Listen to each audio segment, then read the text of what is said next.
Hi, this is Dr. Doreste with the Cranial Release Technique.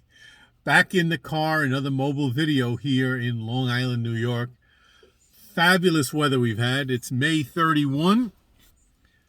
And as we're ready to enter June, I wanted to follow up with the sort of a commentary to the last video. I did get quite a few responses about what I feel while performing a cranial release, what the patient experiences, and I just wanted to dive a little bit deeper because I received some questions and I just wanted to follow up on a few of those topics. So one of the things I notice when I perform the cranial release, so the patient's on their back, typically on a chiropractic or massage table, I'm holding the head in a very specific way with a very specific contact, and many times, as I mentioned in that last video, it sometimes feels like you're just pushing on a bowling ball. Sometimes you'll feel the head sort of expand and contract under your hand. But one of the other things that I very frequently experience is a tremendous amount of heat coming off the top of the patient's head. Now understand, when I'm doing the cranial release technique, basically my head is right over the top of the patient's head. And in the beginning, I started noticing it, and now I experience it almost all the time. Just a tremendous amount of heat sort of escaping from the top of the head. Not the same as if you just put your head or put your hand over the head of a patient or yourself.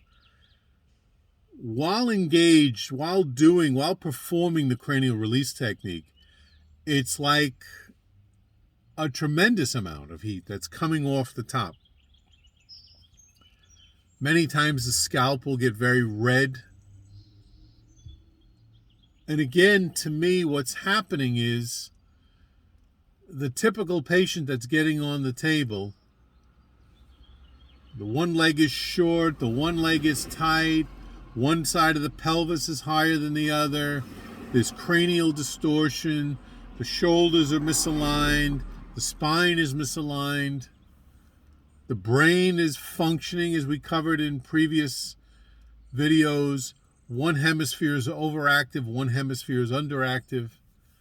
And the long and short of it is they're stuck in a sympathetic nervous system state. They're stuck in the fight or flight mechanism. Life is very stressful for many people. And our biology is to handle that stress as best we can, and sometimes that's by running, fighting, or retreating away somehow and doing something to respond to that stress. But any way you slice it, the body gets stuck in what's called the sympathetic nervous system. Blood pressure's up, heart rate is up, you're ready to run, you're ready to fight, you're ready to attack, you're ready, period, you're ready. Now they get on the table with me. Now I apply the cranial release technique. And one of the most interesting things I found in the beginning of this work was when you apply the cranial release technique, somehow, for some reason, and we have different theories on that, the body sort of shifts from a protect, defend, survive mode of sympathetic to one of more of a heal, relax, balance, parasympathetic side of the nervous system. So while I'm holding that contact and the nervous system is shifting, one of the things that happens when you shift from sympathetic to parasympathetic is the diameter of all the tubes in the body, including the capillaries, open. The smooth muscle which contracts the capillaries, the arteries, the veins, the intestines, all the tubes in the body now become more relaxed and open. And with more opening comes greater blood flow.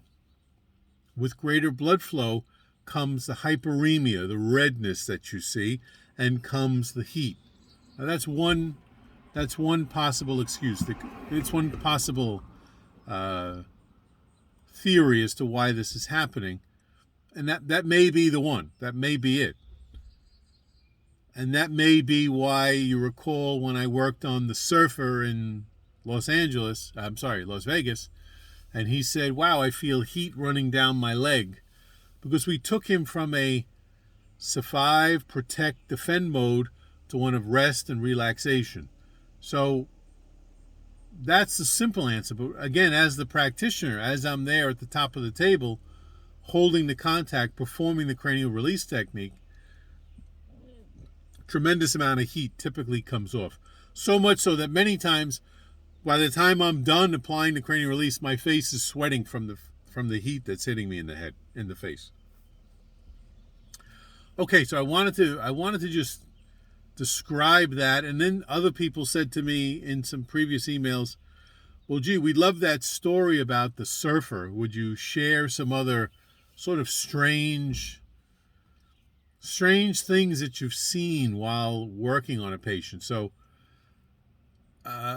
another very interesting account was again at a seminar, because at seminars I work on a lot of different practitioners. A lot of them, this happened to be another chiropractic seminar in Dallas, Texas, and where they're working on someone, and this is a chiropractor, 6'2", 6'3", 250 pounds, big boots, big hat, blue jeans, a cowboy. I mean, I'm from New York City. I don't see many cowboys walking around. So this was a real, lived out in the sticks outside of Dallas, and worked hard for a living, and was a full-time practitioner too. Any health trouble? No. Any complaints? A little stiffness here, a little stiffness there. Nothing major, okay? Put him on the table, one leg short, one leg tight, a couple other tests, all positive, gets adjusted on a regular basis. I was there with one of my instructors at the time. My instructor started applying the cranial release, and probably about 5-10 seconds into it, this man on his back on the table, the only way I can describe it to you without you being there, and I didn't have a video camera at the time, was he starts hopping like a frog, all 4 quadrants, arms and legs going in and out, and he's like, what the hell's going on? And I said, I don't know. My practitioner was was a little afraid, was a little nervous by it. I said, just hold it. Hold the contact. Let him go through this. There's something in there that's got to come out. I don't know what it is. We'll talk about it later. So he held him 20 to 30 seconds. He kept doing that, and then started to slow down and stopped, put his head down, did the other side. Sure enough, the same thing happened again. We finish up. He gets off the table. He's like, what was that? I said, honestly, I don't know. I've never seen that before. And now me speaking to you, I've never seen that since. That's one time, I'm doing it over 20 years that I've seen that. I said it was 10, 11 o'clock in the morning. I said, come back around 3 or 4 o'clock. Let's do another one, because we were only there for 2 or 3 days. 3 o'clock comes around, 4 o'clock comes around, 5 o'clock comes around. He never shows up. Okay. The next morning, 10 o'clock in the morning, here he comes, back to the table. We start talking. I said, hey, I mentioned to you yesterday, come at like 3 o'clock. I wanted to give you another one. He said, I went into, I hear this quite a bit. I went into the seminar. It was very boring. I started getting very sleepy around 12, 1 o'clock. I said, I'm going to go up to my room and take a little siesta. And he laid down about 1 o'clock in the afternoon, and he slept the entire afternoon, the entire night. And he said he got up at about 7 o'clock the following morning. So, obviously, to me, that means there was a lot of healing that went on. When we sleep, typically the body heals and repairs, rebuilds itself. So he comes back to me. This is 10 o'clock in the morning the following day. And then we start talking, and without any questioning, I said, how you feeling today? That's about, what do you notice different? And he said, my body feels much better.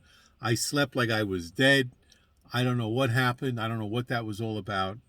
And then he went on and started to proceed to say, when I was growing up, my father was an alcoholic. He used to beat us all the time.